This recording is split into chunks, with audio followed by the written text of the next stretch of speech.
So hopefully everyone is online, and if not, they'll be joining shortly. So I think we'll just kick off because we've got quite tight timings today. So welcome everyone. Today's topic is integrating biodiversity into natural capital assessments. So feel free to add your name and your organisation to your participants and introduce yourself in the chat. Great to hear from you all. So today is a virtual office hour call. What does that mean? That is, it's a call to dedicated time and space for you to ask questions, talk to each other, network, and ask our experts some questions after you've heard their presentation. And we're going to have a breakout room where you'll be able to talk to each other in small, more intimate groups and discuss today's topic. So just a few housekeeping rules. Yes, if you haven't already, add your name and write a sort of brief introduction in the chat function if you'd like, and explain why you're here, what you're hoping to learn. And please turn your camera on if it's possible, but please keep yourself on mute so we avoid any background noise. And we're going to have, as I mentioned, some breakout rooms today, and we're going to have a live Google document, which we will drop into the chat now, hopefully, which will be taking notes throughout the call and also recording your questions just in case we don't get time to answer them all. So just briefly, I'll introduce the We Value Nature campaign. I'm sure some of you are already familiar with the We Value Nature, but for those who aren't, the We Value Nature campaign is funded by the EU Commission, and it supports businesses and the natural capital community with the aim of making valuing nature the new normal for businesses. The campaign is coordinated by the Institute of Chartered Accountants in England and Wales, the World Business Council for Sustainable Development, and the International Union for the Conservation of Nature, and the communications firm Opla. And its aim is to support the Natural Capital Coalition.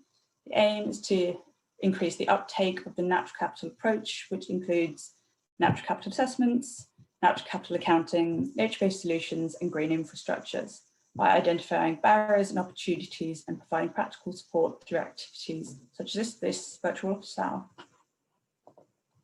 So I'll just briefly whiz through our team that will be helping us today. We have Nadine from the IUCN and Katya from WBCSD, who will be helping manage the chat and pull out any questions that you have and maybe answer them if they can. And we have Alex Ross and Pina Savira from UN Environmental Programme World Conservation Monitoring Centre, who will be doing the presentation today on integrating biodiversity into natural capital assessments.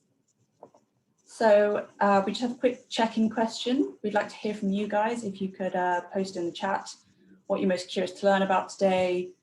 Yeah, just some brief thoughts on why you're here and what you're hoping to gain from today's session. So if you just write anything you can think of in the chat, it'd be great to hear from you all.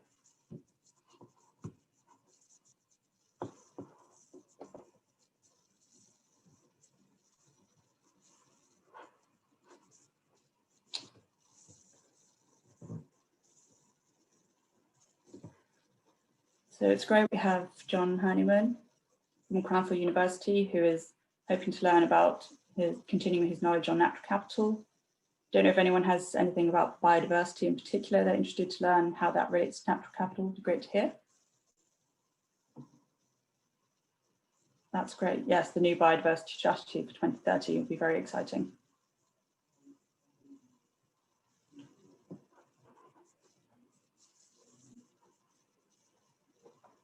Thank you. Great, hopefully a few more will come through.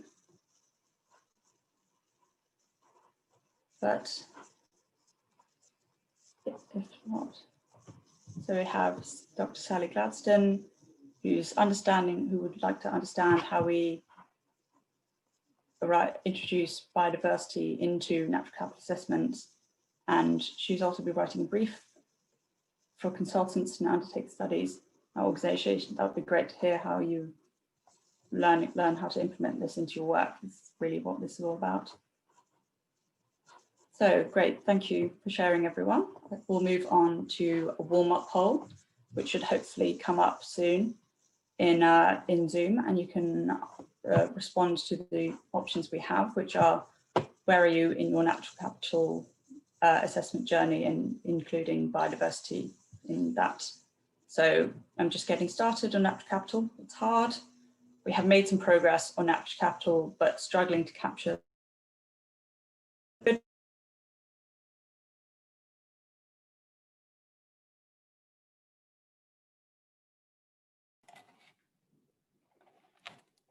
Oops. Okay, we've lost Caroline, no big deal. So hopefully you guys can all see the question still.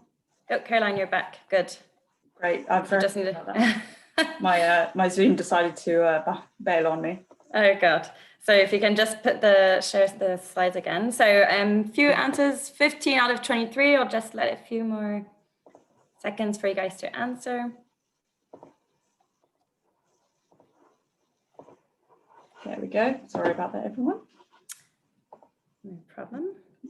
So we have primarily people saying just getting started on natural capital is hard. It's very understandable. And second most popular we have is we've made some good progress on natural capital, but we're struggling to capture biodiversity. I think that's quite a common one. It's a very tricky issue when it comes to measuring and evaluating. And I don't know, I will hopefully have a few more answers coming through, but I think those are the results now right here. Okay, great.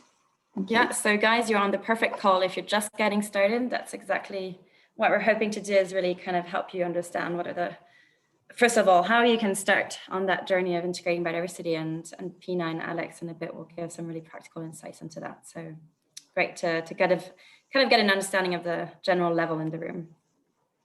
Thanks. Thank you, Katia. So yeah, it was great to hear from everyone. And now we will go to the biodiversity guidance, which is what we're here to learn about, integrating biodiversity into natural capital assessments. We're going to hear from Alex Ross and Pina Severa from UNEP WCMC, who helped create this guidance. And you can go ahead and ask some questions in the chat as we go along, as the presentation going on, and we'll have a short Q&A at the end. So now I'll just switch over to Alex and Pina. Great.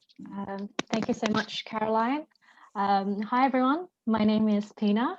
I'm a program officer at UNEP WCMC. I've been helping managing natural capital related portfolios in the business and biodiversity team. And in particular, I've been supporting kind of the final stages in drafting this biodiversity guidance. It's been a mammoth effort, and it's included so many organizations in the process. And just to say that Alex and I are really excited to be here to run through the biodiversity guidance with you today. So just as a bit of a context, we thought we'd explain first how the biodiversity guidance relates to the natural capital protocol and why it was actually developed. So as you know, the natural capital protocol itself is a framework to help support businesses in integrating natural capital in decision-making.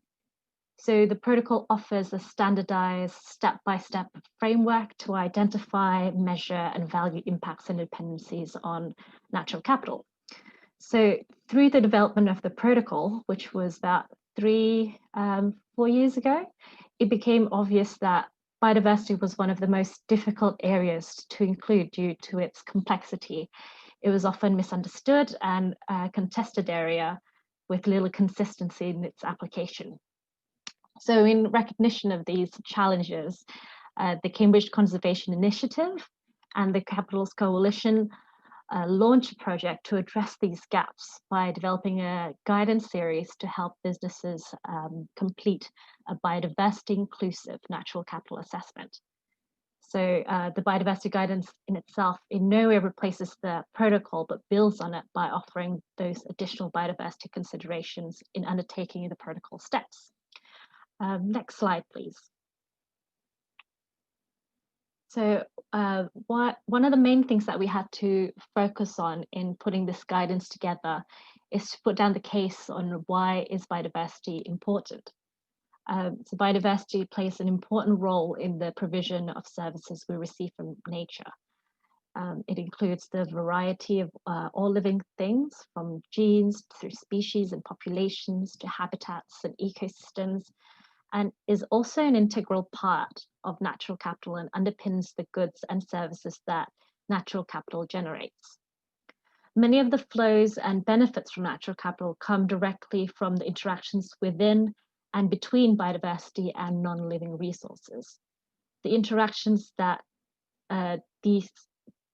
generate these benefits are often quite vast, complex, and often poorly understood. Next slide, please. So we had a look at why biodiversity is important, but why should it be integrated into natural capital assessments? So all businesses impact and depend on biodiversity. Impacts on biodiversity result in economic costs and benefits for business and society. These generate risk to your business, but good management can also create opportunities either directly or indirectly. Integrating biodiversity values into natural capital assessments allows you to identify these risks and opportunities that might otherwise be hidden or missed. Next slide, please. So what is the biodiversity guidance? The biodiversity guidance offers a stepwise approach to incorporate biodiversity into natural capital assessments. It guides companies to better capture the value of biodiversity in their natural capital assessment and help them develop management strategies accordingly. The guidance is applicable for all business sectors at any geography and any organizational level, and can be used for, and it's appropriate for terrestrial, freshwater, and marine realms. It is designed to work at the same stages as the protocol, as seen as in the figure here, as the guidance goes through all these steps of the frame, scope, measure value, and apply. It is to note that this guidance is written for businesses and financial institutions who already recognize the importance of natural capital and wish to ensure that their assessments incorporate biodiversity, but also businesses that may already kind of be managing their relationship with biodiversity and want to expand those considerations to include broader natural capital perspective. It can also help civil societies, governments, academics to help engage with businesses and support them in their journey. Next, please. So the figure here represents the structure of the different pieces of the biodiversity guidance. So as mentioned before, the biodiversity guidance builds on the steps of the natural capital protocol. That is the step-by-step approach recommended when you take on a natural capital assessment, which covers the why, which is framing, the what, scoping, how, and also what next. As there's quite a few guidance in the series, and we might all be in a different stage in our journey, an overarching navigation tool also guides you to these different steps using a series of questions where the user can be directed to a specific step or resource. So in the next few slides, we'll be giving a snapshot of all these different steps and what the biodiversity guidance can offer.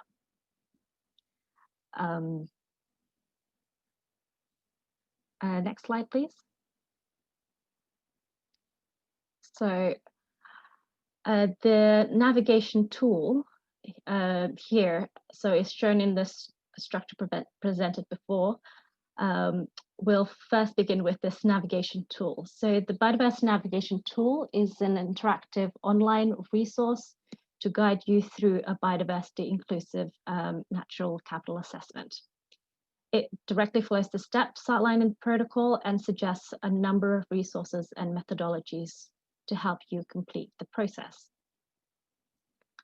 The tool can be used if you're completing an assessment for the first time, or if you want to include biodiversity as part of an existing natural capital assessment.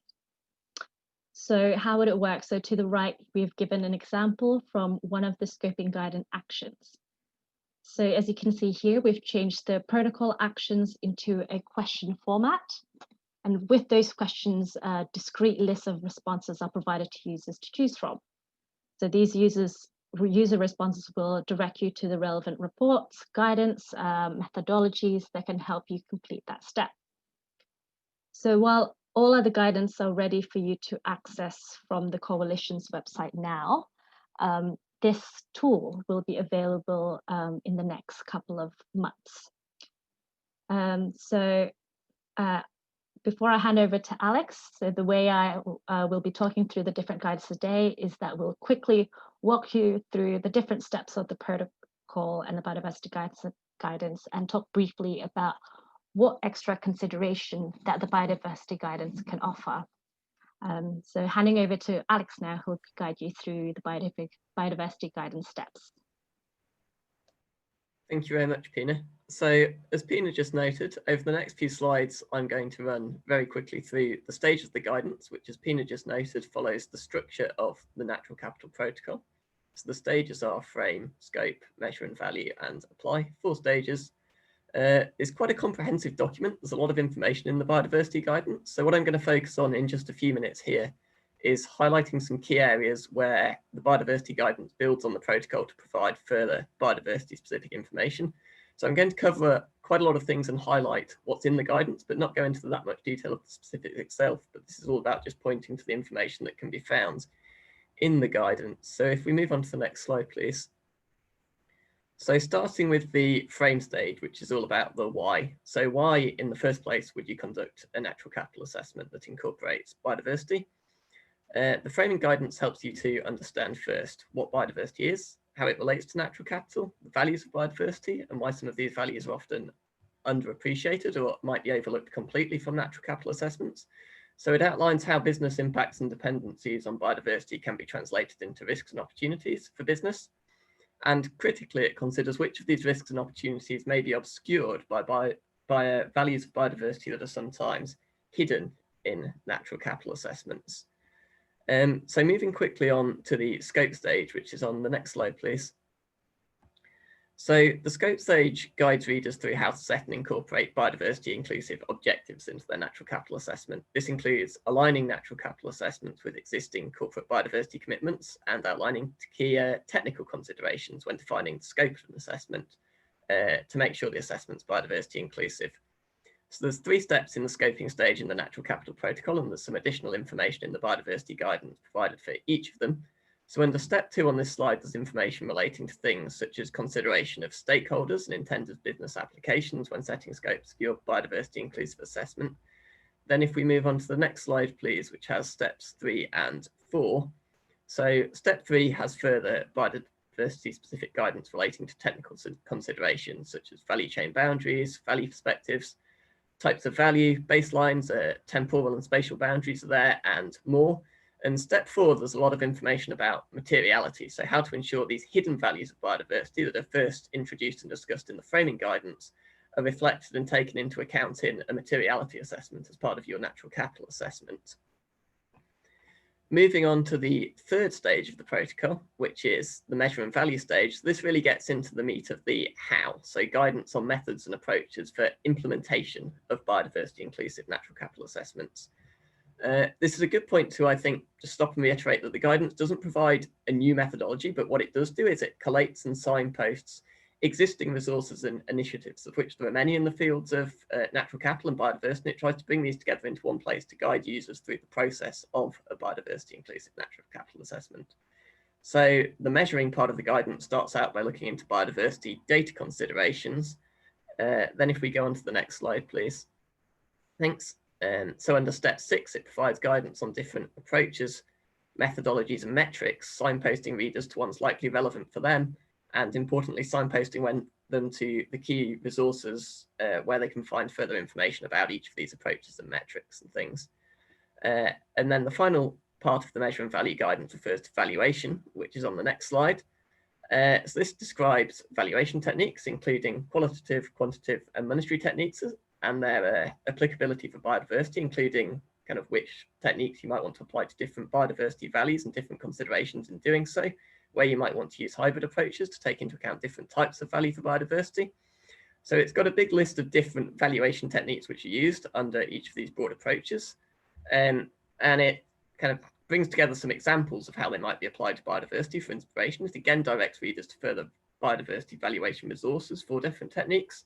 And it has a section considering caveats and considerations, particularly for monetary valuation when applied to biodiversity, and some starting points of where you might go about addressing these. The final stage, which is on the next slide, please. Thanks. So the final stage of the guidance and protocol is about application. So this has 2 steps. Step 8 about interpreting and testing the results of the assessment refers back to the protocol itself. So there's no further biodiversity specific guidance here, as the same principles apply in interpreting the results of a biodiversity inclusive natural capital assessment as do for natural capital assessments, other natural capital assessments. And these principles are already well covered in the protocol, provided you've taken into account the caveats around valuation and measurement and other issues described in the previous guidance documents. But then on the next slide, step 9, about taking action. So this is about translating biodiversity related risks and opportunities to inform a series of actions by a company or financial institution related to biodiversity. And a really key area where the biodiversity guidance provides additional information to what's in the protocol is in guiding companies to develop targets that are in line with global, regional and national biodiversity goals. So this is quite a large and quite complex field, which is quite biodiversity specific. So it's not covered in that much detail in the protocol, but there's a lot of further guidance and examples in the biodiversity supplement to help readers navigate that space. I think I just have a couple more slides. So moving on to the next slide.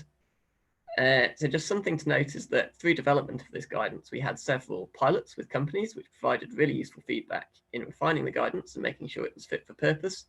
And coming out of these pilots, we've got a series of case studies, as you can see down on the bottom of the slide, which are on the Capitals Coalition website alongside the guidance documents and are there to support it, which of course came out as a very helpful thing for users to see how other people are taking it and applying it to their circumstances to then give them some inspiration to do the same. Then if we can move to my final slide, the final thing I just want to touch on is a couple of project next steps coming out of this biodiversity guidance. So the guidance document was launched in September, just a couple of months ago, at the end of September, in fact. And we're currently producing 2 primer documents, one on why, so why would you integrate biodiversity into a natural capital assessment, and one on how, so how to integrate biodiversity into your natural capital assessment. And these provide a much shorter, simpler kind of entry-level summary document of what's in the guidance, where readers can get started and kind of see a digestible overview to understand the parts of the guidance that they'll want to pursue in more detail. These will hopefully be available within the next few months. We're also supporting uptake of the guidance, which is really important to make it have impact in helping to include biodiversity and natural capital assessments in the real world. This includes kind of delivering training, all currently online, to promote the uptake. And my final thing to note is, of course, the guidance isn't a static document. Biodiversity and natural capital are fast-moving fields, so it will need continuous updates. And the application guidance in particular links to the post-2020 Global Biodiversity Framework, which is currently under development. So there will need to be significant updates to this guidance to make sure it's fully aligned with that framework once that framework has been negotiated and finalised. So that's it from me in terms of a bit of a whistle-stop tour of the guidance. I appreciate I've covered a lot of different things pointing to the guidance in quite a short time, but I'm going to hand back to Caroline now, and I believe we might have some time for some questions, and then we have some breakout groups. Thanks. Thank you, Alex and Pinner. That was really great. We managed to cover quite a lot in a short amount of time. So if now we have a sort of 5-minute Q&A just on the biodiversity guidance. So if anyone has any questions or queries, they could quickly unmute themselves or write their questions in the chat, and we'll hopefully hear from Alex and Pinner their responses. So great, we've already got a few questions coming through. We have here from Natasha Cadenhead. Do you think there are any ideas where the greatest sticking points might be for business following the guidance, e.g. moving from measuring and evaluation to take action, or in the first section from measuring? I don't know if Alex or Pinner, you had any thoughts on that, on what are the most sort of tricky things when trying to implement it at the start? That's a great question. Maybe I'll take a stab first and then Pinner can add anything. I don't know how we want to do this. So that's actually, I think, relates to one of the questions we have in the breakout group about barriers. So we're hoping to discuss that a bit more widely and give some information later. But to give some initial thoughts, I think the abundance of approaches is one of the main things which confronts businesses to start with, and they kind of go online and start looking and talking to a few people, and they see there's all these different biodiversity measurement approaches, and there's all these different valuation approaches, and they don't know which one to use, without specialist advice. So I think a key thing the biodiversity guidance aims to do is collate all these approaches in one place. Hopefully we can keep that up to date so it's fast moving. So in the measure and value guidance particularly, you'll find these quite long lists and tables of different approaches that really brings that together and tries to help give readers an overview of the field to then guide them to further resources that they will pursue. But that's definitely a difficult part, making that decision. And the protocol itself and the guidance obviously depends on the company in question, whether it's a large company or a small company, and the kind of in-house capacity they have. But it kind of guides users on where they might want to involve external experts, whether they're consultants or NGOs or academics working in the field too. So it kind of just tries to, I guess, give you a framework to help address those questions. I don't know if Pina wants to add anything on that. Yes, so Alex was absolutely right. So when we launched the guidance about 2 months ago, we had about more than 300 people that attended the launch, and we ran a poll asking people which guidance would be most useful for them. I think the answer was measuring and valuing, which shows how much interest there is in businesses and difficulties and challenges that they're encountering in implementing that specific step.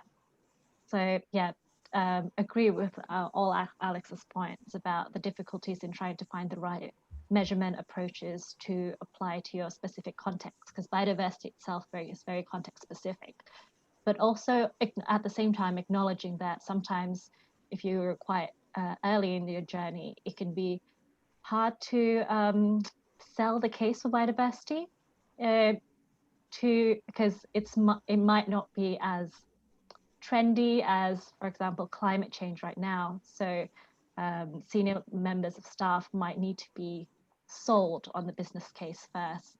So what we aimed to do with the framing guidance was to sell this case and break down the different types of risks and opportunities that that businesses can face if these risks are not managed. So I hope that answers the questions. Yeah, thank you. That was great, Alex and Pina. I think Nadine from the IUCN would like to answer the other question from Natalia about how is the biodiversity framework different from the IUCN biodiversity guidance for business? Yeah, so thanks, Natalia. Thanks for the question. So for those of you who joined our virtual office hour call, gosh, Kathy, when was that? That was maybe back in June, I think, where we featured some new guidance that's been developed by IUCN. I think one of the main points from that session was actually, so what's your question? The question behind the guidelines that IUCN has developed was this quest always for the one biodiversity indicator to rule them all. I know that's a quest that a number of organizations are on at the moment. And so basically the guidelines that are presented there are more around performance, planning, performance and monitoring. And so how you would set those targets, how you would identify indicators that are relevant in the global context. And so actually what I see is almost like, again, this journey analogy. To have a meaningful approach on biodiversity, you must have an appreciation of your impacts and dependencies on biodiversity. And then that then informs then what you might then want to put in place for your action plan going forwards. And so I think I wouldn't say the IUCN biodiversity guidelines for companies at the beginning of their journey. We almost see them as almost like a gold standard for those who actually have a number of biodiversity projects are looking to aggregate and systematize their approach on biodiversity. And what WCMC and the Cambridge teams have pulled together is more a company at the beginning of their journey, so they are able to identify those initial impacts and dependencies on biodiversity and start putting in place those actions, which then will ultimately come together in a more systematic way. So that's the way I see the relation between the guidelines. So the IUCN ones are further on the journey. These ones are those at the beginning of their journey of understanding biodiversity. Great, thank you, Nadine. We have another interesting question from Nuria, but I think we'll keep that and hopefully get a chance to answer it after the breakout rooms, but we'll move quickly onto the breakout rooms so we all have a chance to talk in slightly smaller groups and discuss the questions that we have here. So we have question 1, how do you measure and value biodiversity in your business, which is a lot of what you've already been asking in the questions. And what are the challenges and barriers that you have encountered in addressing and integrating biodiversity? This is more our sort of primary questions from sort of a business perspective, but also consultancies, you know, on any organization, you know, what are the challenges and barriers that you have found? And then to sort of support this, we have what do you need help with when implementing biodiversity inclusive natural capital assessments. So really just think about those as talking points in your breakout rooms.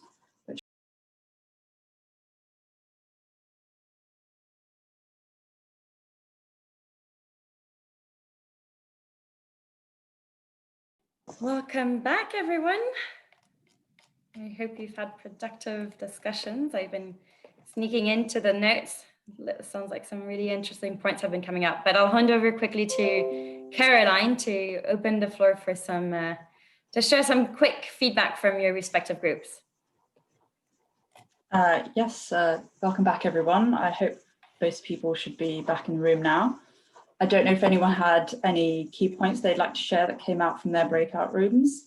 Either write in the chat or feel free to unmute yourselves. I can discuss what came out of my breakout room. It was very interesting. We talked about quite a lot of different topics, but sort of one of the main sort of points that came out was, you know, it's very difficult to sort of measure this and measure success when you're talking about environmental versus financial. You know, how do you identify what is a successful sort of biodiversity scheme or measurement, and how do you equate that across all, you know, spatially and temporally? It takes a lot of time to sort of assess something like biodiversity, and especially if you have large area, it can also take a lot of time. It's not going to be done within a year or even 2 years. It takes a long time to sort of for this to come through. And then another topic was how do you frame biodiversity? How do you sort of sell this to people in your company versus sort of other environmental and sustainability issues versus climate change? You know, how do you promote this being, you know, a vital issue that people should care about? So I don't know if anyone else would like to share what came out from their groups. I don't know, Alex or Pina, if you had any good points that you came out from yours.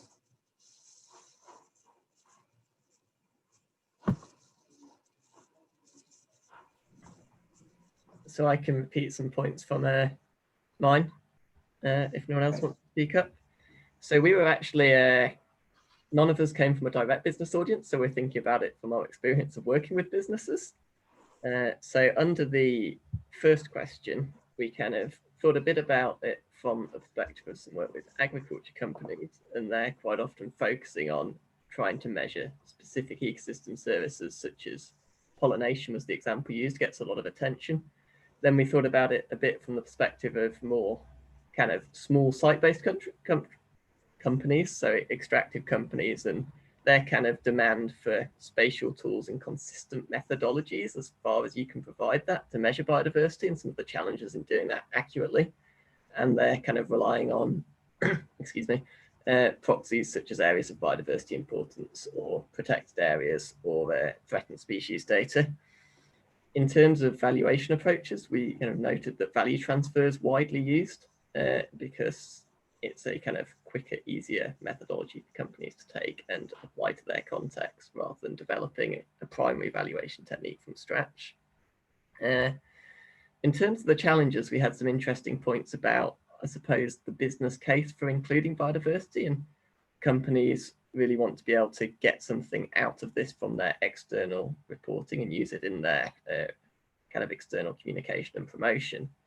And getting kind of accurate, credible information that helps them make good decisions, but they can show externally too, can be a challenge.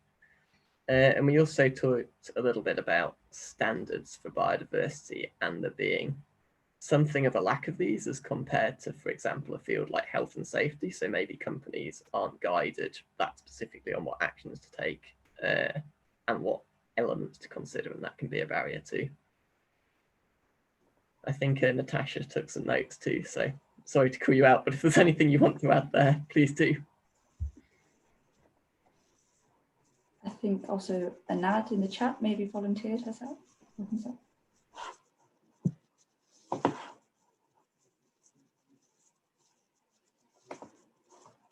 Yeah, if no one's going up, I'm happy to go next. It's Anand Punja. I work for Forest Stewardship Council, FSC, which is a a system for responsible forest product trade.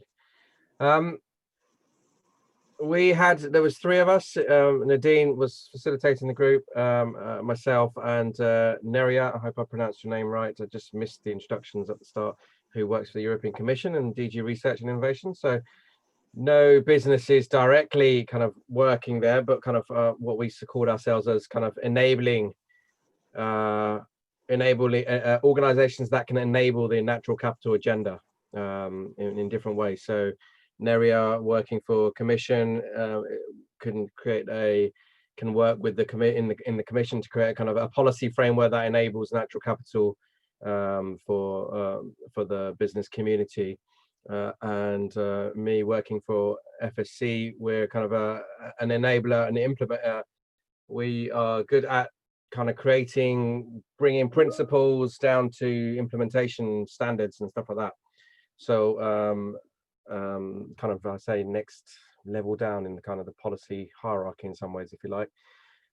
So quite an interesting conversation. So the conversation I ended up taking over a little bit, I have to say, so apologies for that in that conversation. And we talked a little about FSC in particular, and where FSC has been working on these issues within the forestry space, forestry habitat space in particular, for years and years. And many of you might have seen my introduction at the start, and we talked a little bit about the tools that we have and help companies how they can monitor their ecosystem services, capture the ecosystem services values, and what we're struggling with at the moment is how to then help and support those forest managers who capture those values of not just biodiversity but wider ecosystem services values. How do we help them to actually valorize them in a financial market or economically in particular, and then sell them into the investor market or sponsorship markets, or whichever markets it may be. So yeah, I think I will leave that there. Sorry, there was one more point, was about the transparency of data. It was quite a big question. All, in our case, in terms of the FSC world, all the forests that are managed to an FSC standard are audited every year.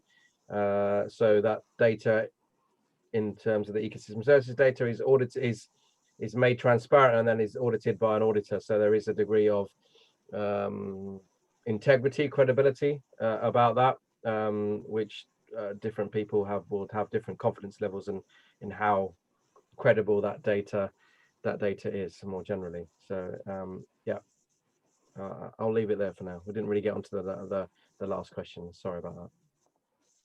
That's great. Thank you, Anna. That was really great to hear from you. It feels like you had a lot of interesting conversations. I don't know if anyone quickly would like to jump in, but if not, we can potentially move to wrapping up, and we'll make sure to recall all your questions, and we will send out, the presentation and things like that. So don't feel worried if you feel like your question hasn't been answered yet, unless anyone has any final questions. Can I add 2 points from our group? Of course, please do. Yeah. Okay. Thanks. Yeah, we were also a small group with Lena from BP, myself from Titan Cement. So we're to business, and Roger. So what we briefly discussed is that, I mean, as business, also BP and ourselves, we're taking this journey. We are trying to identify the right, let's say, approach. For the moment, respond to the first question, we measure more or less the proximity to protected areas, or if we apply management plans in our site. So it's more about management of biodiversity, not let's say measuring the output of our actions or valuation of biodiversity. So, and the challenges we have identified is first some governance issues. I mean, to convince our let's say management and top management how biodiversity should be high on the agenda. This is one thing. And the other most important, I believe, is since there is plenty of methodologies and approaches to identify the right approach that suits the company and apply, let's say, this measurement and evaluation, how to integrate, let's say, this at a corporate level. I mean, I believe this is a challenging issue.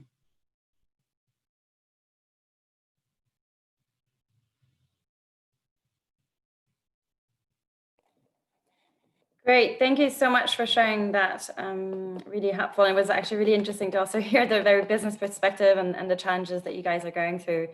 So I think we are going to go ahead and wrap up. We have 1 minute left, so I'll try to do the quickest wrap up I've ever done. So I think we'll skip, yeah, there we go. We'll just go straight to the upcoming engagement opportunities.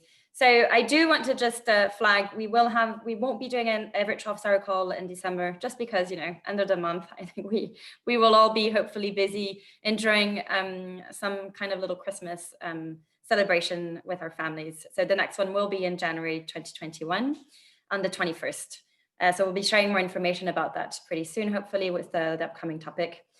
Now, another really exciting thing I do want to share with all of you guys is We Value Nature is going to be hosting a big 10-day business challenge event in March 2021, where there's really going to be an opportunity for anyone to kind of propose a session that they could do around nature.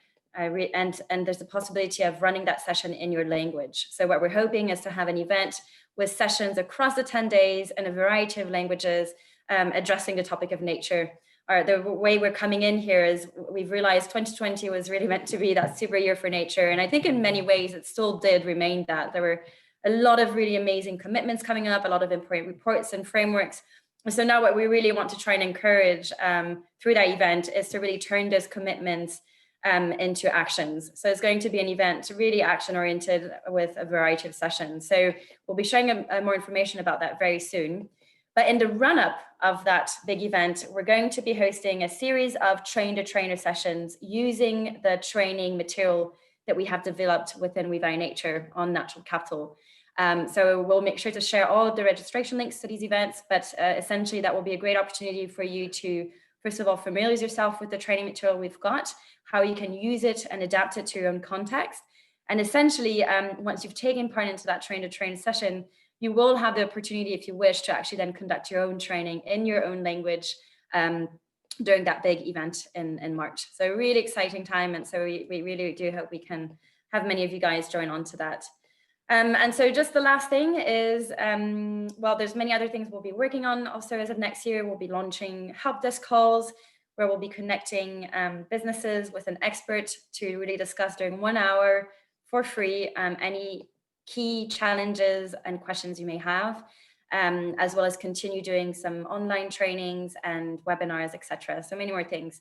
I will ask, it would be great if you can please take a few minutes to complete our feedback survey, which I'm dropping the link in now. It's always an opportunity for us to better understand how we can improve these calls, also understand what next topic you'd like to hear about.